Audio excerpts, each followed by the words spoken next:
What's going on, guys? Sam back with another episode on the Scale Labs RC podcast. And today we have live from Bonne Terre, Missouri, um, Mr. McAllister himself, Ross May. What's up, Ross? Hey, how's everybody doing?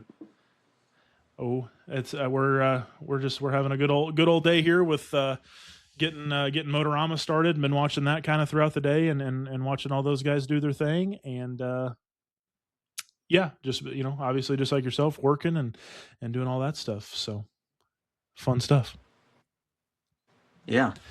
When is quitting time for you? Typically, well, as you know, being a business owner, I don't know that it ever quits, right? But try to be inside by typically by 7 or so, usually at night. But when we got a distinguished guest like yourself, we make the time work whenever we can. So yeah, I feel that. Work when you can. absolutely. Yeah. Well, man, owner of McAllister Racing, you are a team driver with Team Velocity as well as a team driver with Exalt. The big thing that I want to hit on today is we want to talk. We really want to talk all things McAllister and the story there, and then also talk about your personal racing and all of the success you've had. At Chili Bowl and big races like Motorama this weekend, and others as well, and just kind of tell your whole story. So we can kind of start with your personal racing, or we can start with McAllister. It's completely up to you. I'll let you kind of direct the conversation. Well, they're kind of tied in together. I was a Matco tool distributor in Iowa when we lived up there for several years, and I started racing. And shortly after that, I was unable to drive due to the state of Iowa changed their law on type 1 diabetics driving trucks. So my truck required a CDL, and I was no longer able to do that. I hired somebody to drive for a while. I got tired of that. In the meantime, towards the end of that, I had started racing up at Lighton Speedway in Lighton, Iowa, and I got to know Ed Bogart of BBE. He's not really big into RC anymore. He does some stuff, but not a lot. But he was one of the guys making most of the conversion cars back then. That was a big thing with the, from the B4 to the B5 and the B5M, all that stuff. So I started racing, and then needed something else to do because we had just built a shop and house around our business that I'd been doing for several years. So I kind of put the word out, and one day I was in there talking to him, because he was doing that stuff on the side. Asked him if that was something he was interested in, somebody working for him or whatever. And he said, well, I got an email from Gary and Kathy McAllister. They're looking to sell their business. So long story short, I flew out to Arizona and drove up to Flagstaff and got to see their business and examine it, and learned that was something that we wanted to do, and bought it. Moved it to Iowa, and then eventually moved it to Missouri. Nice. Very cool. Yeah. So you, hometown for you is, I believe in my research, was Pella, Iowa. Yep. The Pella area, and then Yep. now you're down in the Missouri area. So that's very, very cool. I didn't realize with talking with more and more folks, it seems like the RC dirt oval scene in Missouri is really picking up. Like it seems like there's all kinds of tracks down there. Oh yeah, and there has been for a long time. Yep. Yeah. Very cool. So sounds like obviously obviously you've been kind of had that entrepreneur bug most of your life, and then have obviously kept it going. Tell us kind of the idea behind wanting to get into an RC business and kind of go that route. Does that tailor in? Have you been racing RC cars your entire life, or has it been moving? How does somebody land on an RC business, I guess would be the question. That's a great question. Like I said, we had just built a shop, and it was a 60 by 40. I needed something to do with it. If I sold it, I was going to be pretty upside down on where I was at. We had just put all of our equity back into that. By the time that you pay a realtor to sell that, we were going to be upside down. So RC business wasn't really on my agenda, on my bingo card. It just kind of turned out that way. So no, I had just started racing probably 6 months before buying the business, 9 months, something like that. Wow. A local guy, Brandon Hovel, brought me out, and I remember he walked into the kitchen. He's 10 or 15 years older than me, but we were friends, and he was a customer at the time selling tools.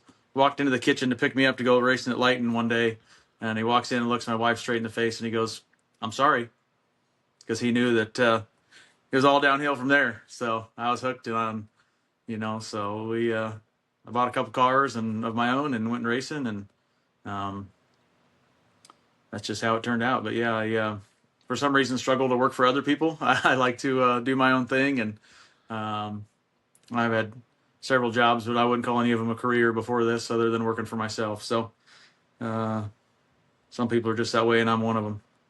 Sure. No, absolutely. I understand that all too well. Yep.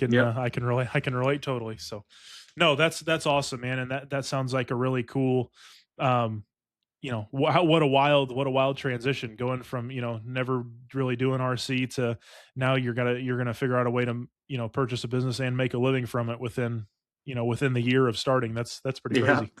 Yeah. So talk us through that more. Obviously, you were working, or you knew, Ed from BBE, and was hmm able to have an understanding. So did you meet Ed, immediately after getting started, or did you know him? Did you have a relationship with him before you got an RC, or? No, not until I had just started racing, and I was actually over there picking up McAllister body, Buick Street Stock body that I was going to put on a car that I had just purchased. So he was kind of our local parts guy. He not only stocked his own parts that he manufactured that he had made, but he had like custom works parts, this and that, front end parts and arms and different things that were needed for local guys. And so I was over there and picking that up in a body mounting kit. So that was one of the things that we actually ended up buying from them in the end when he decided not to do it anymore. We bought it on the premise of when we were going to buy the business, it was super, super complicated to get into it. And for me, walking into it as someone who hadn't done it before was great to look at because I had to go here to buy tires. I had to go there to buy a mounting kit. I had to go here to buy body. I had to go there to buy paint. And you hope it all came from somewhere and was going to end up at your door eventually and you could go racing. And that was super frustrating for me. So we don't do so much of the stuff outside of our own things anymore, but we kind of streamlined that. And so we were working with him on getting body mounting kits, which he was only 15 minutes down the road. So we could sell the bodies. He was making the mounting kits. I'd actually go over there and help him make some of them, put them in bags and stuff at the end of the day, so that we could get those out the door to people. And then we ended up buying those products and designs from him, and then kind of modifying them over the years and doing some different things. But the basis of it is his designs and where it started for all the body mounting kits are where we're at now. Nice, very cool. So Yeah, because I mean, back in that kind of heyday of when BBE was BBE, I mean, there was obviously BBE, and then like AFX Fab, Plan B, they, yeah, Plan B, ERC. those kind of Yep. cars that really those guys aren't. None of those guys are really around too much anymore, or don't have a massive presence anymore. Yeah. Yep. But okay, cool. Yeah, so you go to your first race. Tell us, obviously something had to spark pretty quickly, right? There was a pretty big attraction to the hobby, to the sport hobby, whatever you want to call it, right off the get-go, obviously, right? So tell us about that first race that you went to and how impactful it was, leading up to, I'm gonna purchase and start a business and make my living in the RC game. Yeah. I think a lot of people outside of a conversation or people that are watching this don't know how complicated a car is that we play with and call a toy car, because you go to Walmart or Toys R Us back in the day and you see this thing on the shelf. I mean, try walking into a bank and telling them that you want to make bodies for a remote control car, and they look at you.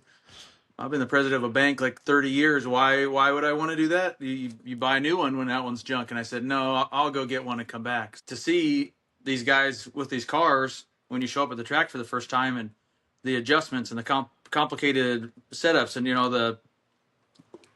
all the droop holes in an oval car, to see that and like, wow, what does that do? And think about, and so the expansion from just a RC car you buy at Walmart to that was a big thing for me. And I am competitive. I've always played sports and like different things of that nature. And so, like Tyler Keel was on here talking about, that's a competitive thing. And so, um, I love motorsports and I like being competitive, and I didn't really feel like buying a real race car. And I think that's the next best thing to do is to get into some form of RC racing. Absolutely, and I think the argument can be made. I mean, if there aren't more, there are just as many ways to adjust these cars and set these cars up and work on these cars and get these cars to go around the racetrack that it is the big car stuff. And Yeah. I don't think there's any, there's no secret. It's not as, call it sexy as maybe the big car stuff is, but it is, it takes every bit as much of the skill level, the talent, the time, the dedication. um Not quite the amount of money, obviously, but when you scale it down, it's still a lot of money for what we're doing. So I think it is, definitely something that you can touch on as, from, you know y- you've got to make a living off this stuff, so it needs to be right, and all this stuff needs to, we need to make sure that it stays a big deal, so people are buying parts and products from you to, so you can keep a roof over your head. Yep. That's right. That's a big thing. If people aren't having fun, then you're not selling parts. People stop racing, and everything I work for every day goes away. So, Absolutely. So tell us about, tell us about the manufacturing process, right? So, you guys, McAllister does, you guys do a lot more than just bodies, but that is, but bodies are a sizable portion of your guys' business, I would say. yep. So tell us about, kind of walk us through the steps and what it takes, from cradle to grave, if you will, on making an RC car body, and some of the struggles and things that it takes to get one, from a sheet of Lexan to in somebody's hand to paint and put a wrap on. Yeah. So we could usually get a pallet of Lexan, different sizes and stuff on there from our supplier, different thicknesses. We'll bring that in, and Lexan comes with, if you were to go to Home Depot or wherever you go locally and buy a sheet of polycarbonate, it's going to have film on both sides of it. So we have to peel the film off of one side, and then you'll have the overspray film on the outside. The side without film will go down, and that'll actually make contact with the mold, get sucked tight, and then from there you'll trim it and package it and put whatever window mask and decal go with it and put it by the door. Okay. So when you say trim and things like that, or do you have actual machines that are doing that trimming, or is that a hand process, or what does that look like? It's a hand process. Yep. Yep. We have a big cutter who do it all by hand. The thinner bodies are easier. The anything that's 60 thousandths and above takes some extra work. But the smaller bodies in the 30 and 40 and say 025 or 020, those are quite a bit easier to trim. Sure. So now that we kind of understand how you guys go through and make the body, tell us a little bit about, when it's time to make a new body, like when it's time to come out with a new design, or things like that. So obviously, anybody who goes on the McAllister's website or knows anything about McAllister's, you guys aren't just doing sprint car bodies or Midwest mods or singular facet of the hobby. You guys are doing, Trans Am bodies and on road bodies, all kinds of different for different types of cars. Yeah. So how do you go as the business owner? How do you go about the decision making process to, what's going to be the next car we make it for? And then after you decide that, what does the whole process look like to get it to a point where you can, you know, pull down polycarbonate and get it ready to be a finished body? That's probably been the single hardest thing to overcome for us since buying it from Gary McAllister, because every mold up until when we purchased it, he literally carved out of a stone of mold material. I mean, he is an artist and um, paints and does different things, but he's also a sculptor as far as I'm concerned, because he created each one of those, which is why if you look at them, they're not symmetrical. It's not a perfect thing, and he did it the best that he could. But each one of those is its own facet and its own creation of Gary McAllister. So after that, our biggest thing to overcome was coming out with new bodies, and I've got help now, but up until now, which it's been since shoot, what was that, 2018, getting from the process of knowing what I want, getting someone to understand it that can either CAD design or 3D design, and then getting another person that can take that from a material and machine it down to what we're looking for was impossible. I spent almost a year, and I got three bodies that we wanted to have made. Got them all lined out, got them designed, and then I got set up with somebody who told me that they could machine the material that we needed. And then wait in line. Okay, we're 8 to 10 weeks out. 12 weeks later, they get back with me. Oh well, we let our 5-axis CNC guy go. You're gonna have to find somebody else. After I'd waited 12 weeks, that's 3 months. So I did that for maybe a year and a half, and finally, some different people in the industry gave me some suggestions of where to get that stuff machined and to do a little bit different material than we had been working with.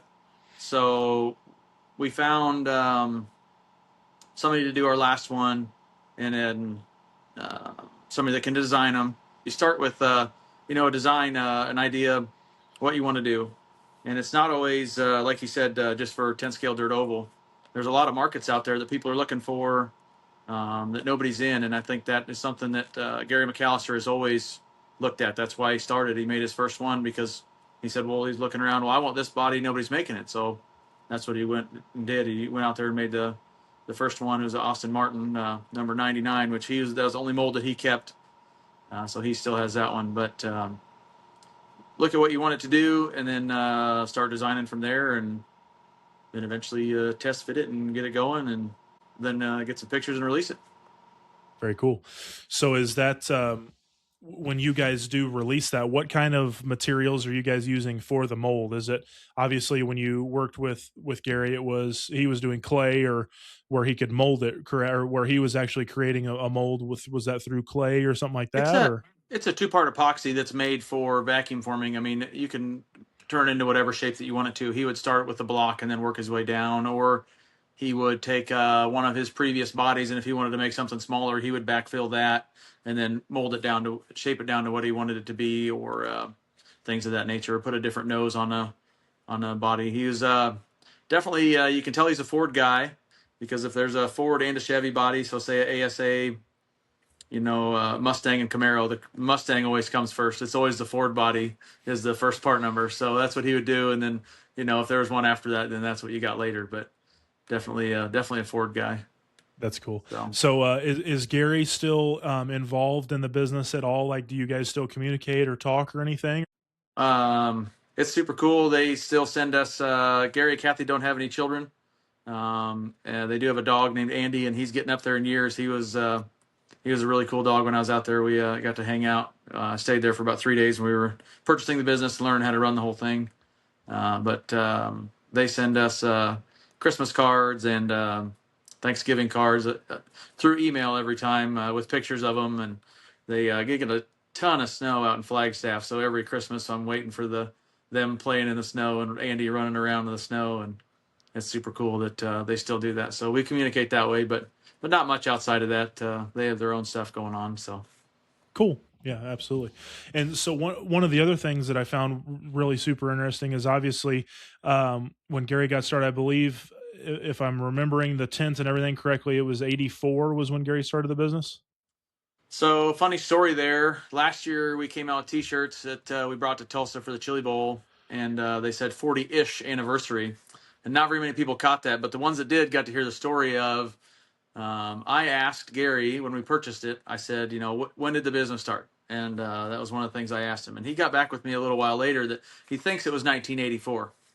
Well, I order banners, and I order header cards, and I order tents for the stand up, easy up tents, all this stuff. I order all kinds of marketing materials that say since 84. He sends me a picture from RC Car Magazine from 82, and he says, oh, here's my first ad. So technically in 2024, it was the 42nd anniversary. So that's why we said 40-ish. So not 40th, 40-ish. Gotcha. So where Um, where I was kind of leaning to, or where I was leading that question towards, was I seen specifically in your Chili Bowl sponsor spotlight this year, on your table, I noticed some what appeared at least to be looked like 3D printed like nose molds. yeah. So Yep. I just wanted to hear kind of your opinion and your thoughts on the transition, right? So we already talked about what Gary, what he kind of went through to make his own molds and everything, and now we're moving in through kind of the 21st century, if you will, to where things are modernized, and you have these tools and this equipment at your fingertips that when Gary started the business, maybe he didn't have. So what does that look like now, to be, a body manufacturer and somebody who's in the hobby that's making things like that and being able to utilize that technology?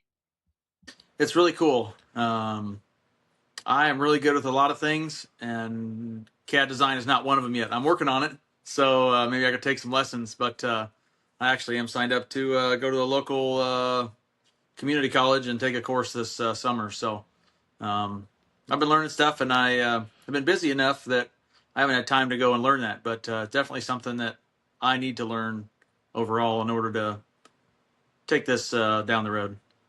Sure, sure. And I know that's so to kind of put you on the spot here, out of all of the catalog and product line that you guys have, what is Ross May's favorite body that you guys make? I love modifieds, dirt modifieds. So um, we made the Tickler body a couple years ago. Matt Murphy helped me with that, and we worked on it, and then we ended up coming out with the Tickler 2.0. Not the thing that your wife keeps in her bedside drawer. And so that was a really good one for us. And that body works really well any place that there's a grip. If you got medium to low grip, there there's a bunch of steering built into the arrow for that body to make that thing turn. So if you're on high grip, that's my opinion, the body that you should be on.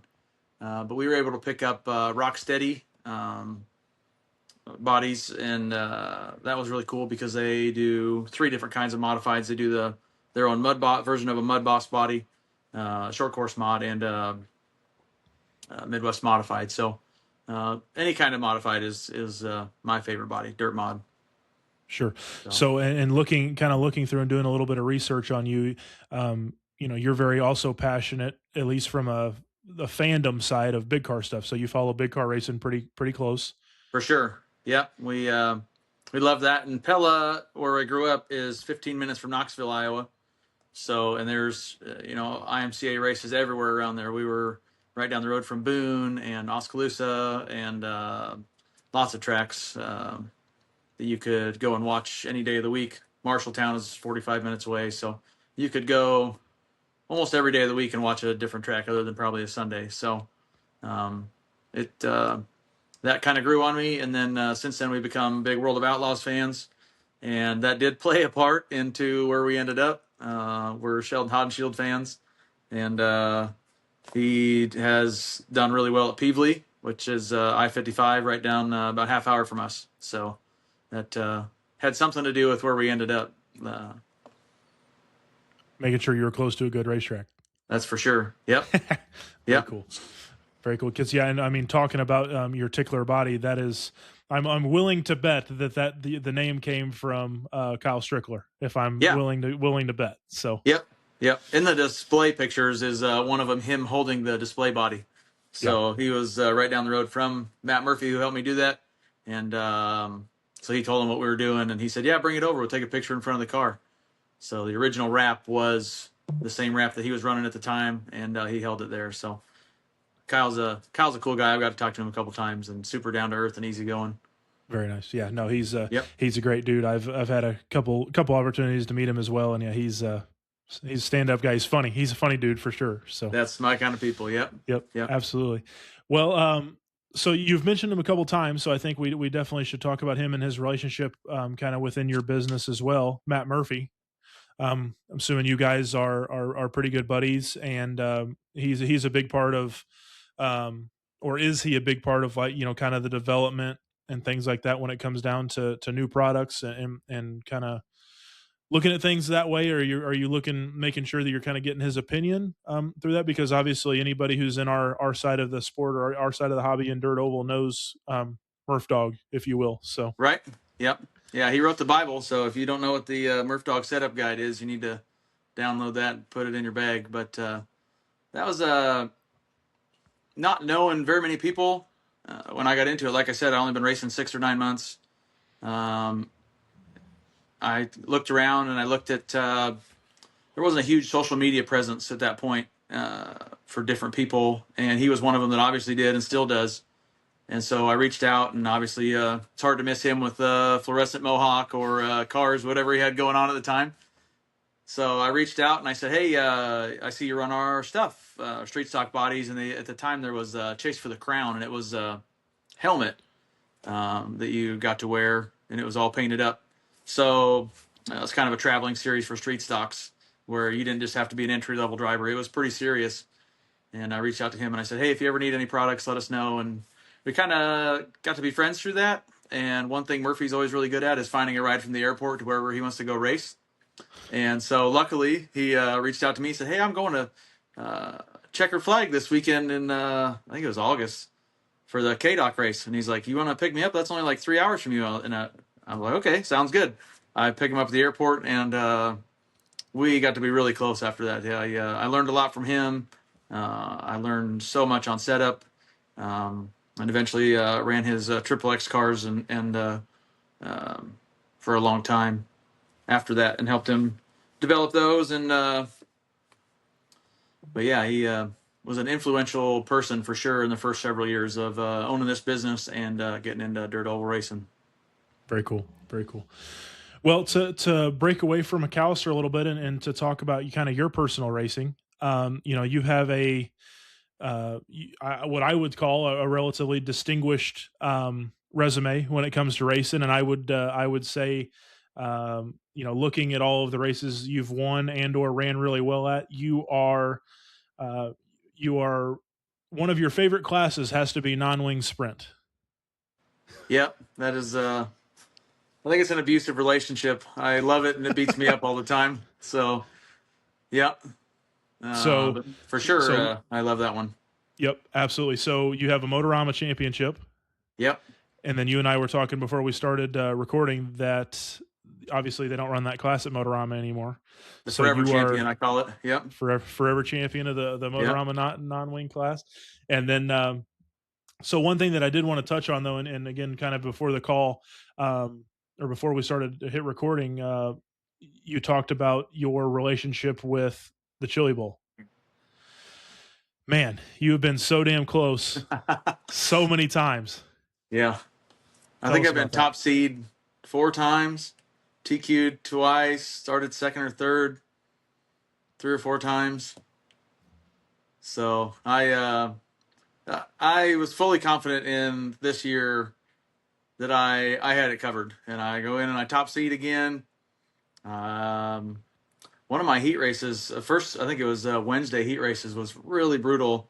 I Nathan Dean once said to me, "I go as hard as I can until you're done, and there's no taking it easy." I was taking it easy. I was 3/4 track up. I was trying to drive around in that class at the Chili Bowl, especially. You're on a lower grip surface. You're on somewhat tires that people don't run every week, and I got it pretty figured out. So I'm trying to make it through there, and some people are. I mean, that's a class too that if you touch tires, somebody's going flipping. So there's a lot of carnage in non-wing, and I got caught up in 3 or 4 too many of them in the last couple laps, and ended up second, which put me second overall going into the main on Saturday. Mike Perrier, who was also running a Triple X car, teammate of mine. I've known Mike for a long time at a Broken Arrow, Oklahoma. TQ'd and then ended up winning, which I'm really. He needed one. He's TQ'd several times too and done really well, and he's a salt of the earth person. So he's a great dude. Sure. And as smart aleck as this question may sound, I mean it genuinely because obviously, if you knew, you would have done it already. I'm sure we're all competitive and we want to win. But what does it feel like? Somebody who has been so damn close. What is it going to take for you to kind of break that barrier and get be on the top step of the podium? Where are you at with that mentally and help other people who may be struggling and are so damn close? What can you say to those guys to like where are you at with it and what do you think it's going to take? Uh, Everybody before me has said the same exact thing. It's luck. 100% is luck at the Chili Bowl. My non-wing car is hanging up there, and the left front ball stud in hot laps backed out into the wheel in the A main. So I had a car in hot laps, and then all of a sudden going into turn one on the first lap, I spin out on my own, and I didn't do that. And my wife's below me asking, "What'd you do?" I'm like, "I didn't do that." She's like, "What do you mean?" Then she understood later. My left front tire was locking up every time I went in the corner. So no matter how much I went over the car and nut and bolted everything, everything comes down to luck. Whether the guy in front of you doesn't wreck, you TQ, or something falls off your car that was tight when you started hot laps. So it it all comes down to luck at the Chili Bowl with anything. It Sure. you can be the fastest guy there by however much you want, and it still comes down to getting through traffic. Yeah. Ask Ryan Harris. Yeah. So No, absolutely. yeah. Absolutely. So, kind of moving on from that, and obviously, you've you're kind of, I would, again, when I think of the non-wing class, Ross May is one of the first names that I think about, when talking about non-wing sprint car. Now, with that being said, non-wing has kind of done a transition over the past several years to where non-wing isn't maybe one of the big three or big premier classes anymore. Hmm. Where, and obviously you still run. I mean, you run Outlaw Sprint, you run Midwest Mod, you run all the, a lot of the other classes. What makes you keep coming back? Obviously, is it you've been so damn close? You've got to do it, or is it you just love the car, or kind of what's the mindset of keep coming back to that class? For me, it is a ton of fun to run. It is different. It is a huge challenge. It's like I said, that you can be the fastest guy out there, and if you touch wheels with somebody, you got a pretty good chance of leaving the park, because those things just start cartwheeling. There's no wing on top to slow you down. So I've been so close. I really want it. I know the numbers are going down overall. I don't know that it would much matter if there were 100 entries or not. I got a really good car. I'm really happy with. I spent a lot of time working on. Um, that's something that a lot of people call the DE Outlaw Sprint tires clown tires, and I call them clowns because they couldn't figure them out. So uh, I like them. I think they're a lot of fun. I think it with those tires on there, and a non-wing car is the closest thing to a scale dirt oval car that we have. Um, and I just I really want one. Yeah, no, So absolutely. yeah. And so one of the really cool things that I wanted to ask here, and am really curious on your answer, is, you make your living inside of this hobby. You take your family, everybody's taken care of because of these silly toy cars. They're obviously not that, but just, making fun of all of us, kind of, Yeah, yeah. um so with that being said, you're a success. You have a ton of success as a racer. You've went out and you've won a lot of races. You've done a lot of things. Tell us, help put us into your mind a little bit on what is the feeling of when you set your car down and there's a bunch of your products that you're making money off of, that you're providing for your family, and then you get to go out, have success with your products, as well as you're walking through a pit, the pit area of hundreds and hundreds of people. And out of those hundreds of people, a lot of the people there have your products. How does that make you feel? What is your mindset at when you get to see that? And is that you know, I can only imagine how humbling that is to be able to get to do that. So let us in on where you're at with that, and tell us about it a little bit. There's no cooler feeling in the world, and for a long time I've had a something written up in my head that I want to put on paper or put into words of your version of fun. And there's nothing more satisfying for me or my wife or our business than watching someone else have fun. And I learned early on that that was the biggest thing I was going to do, was to help people have fun. You can hate a product, love a product, or whatever, but the feeling that you get it too. Any racer gets, or person that's out there playing with something, their toy. That's your hobby. You're doing it for fun, and the people that aren't doing it for fun, they're only doing it for winning, aren't my kind of people, and I don't usually hang out with them. So, uh, your version of fun has to be conducive for everybody else. But my version of fun is helping other people have fun. I don't enjoy anything else more than that. I love racing. I love competing. I love winning. We all do. But at the end of the day, I would I I, I preach on this all the time. when I call races at different places, when I would call races, when I ran a track, that if you're new or if you have a question, I don't care how busy the fastest guy in the building looks, we're going to look busy. We're always going to be working on something. I'm always going to be looking at my car, touching it, doing something. Come ask your question. If you're not having fun and you're not wanting to do this more, I go out of business. I talked with Dustin Malico last year in Mississippi. It's the same thing of the version of fun that we, without those people we don't eat. So this isn't a side gig for me. This is how I pay my bills. My wife's a teacher, and they don't make any money. She does it because she loves it. So that's the biggest thing for me, is to help people have fun, to get new people into it. So um, I've learned to keep my trap shut, because people don't always like your opinion and then badmouth you. But for a long time online, I voiced my opinion about that the Losi Sprint was really good, or something else to help people get in the hobby, or something that was harmful, or bad opinions, or bad attitudes. But without new people coming in and without people having fun, nobody's gonna. We don't sell toilet paper. Nobody needs us. So if you're not having fun and you're not buying parts, there's no hobby. There's no food on my table. Sure.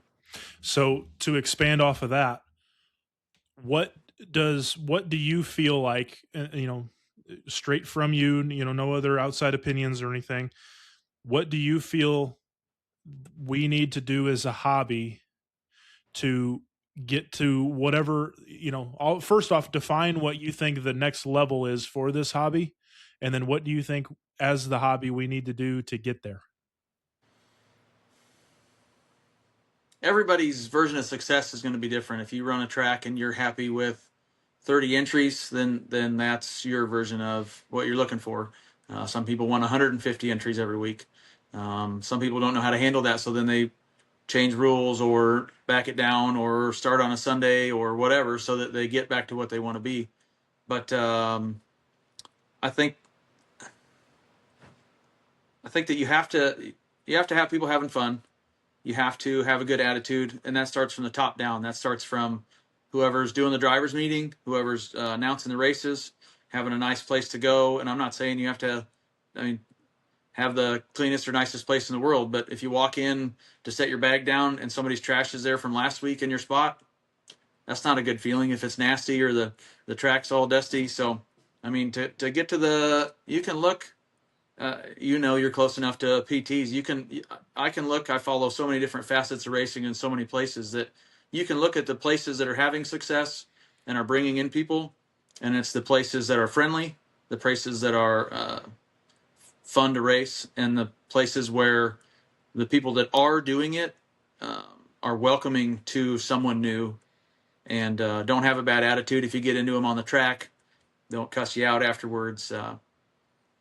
You have to have something that they can get into to join you and have fun, and then you have to have a welcoming experience once they do start.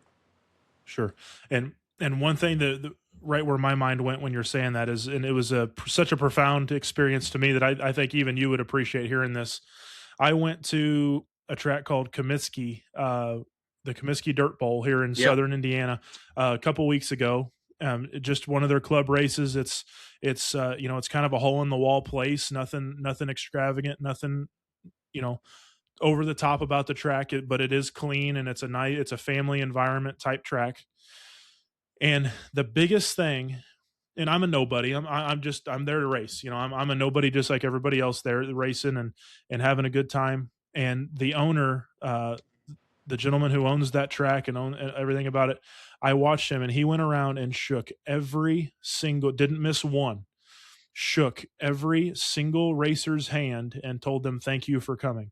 Yep. And I had never seen that before, any race I've ever been to. And I thought that was the most special thing. And just like to your point, like, it created the environment that, like, we may not have had the best day, but damn it, at least we're appreciated that we're here, Yeah. and that we're Yep. we're appreciated here to have fun. And that Yep. was so impactful to me. And so what you just said there, that's immediately where my brain went, was thinking about him and thinking about Comiskey. So I wish, if there's any racetrack owners out there listening or anything, from one racer to another, consider doing that, because it's it's way more impactful than you think. And then to watch the racers' faces, especially the new guys who it was their first time, like me, like, it means something when somebody does that. So Yep. Yep. yeah, absolutely. You spend your money and time being there or traveling in, and uh, yeah, to feel appreciated is a big thing. Yep.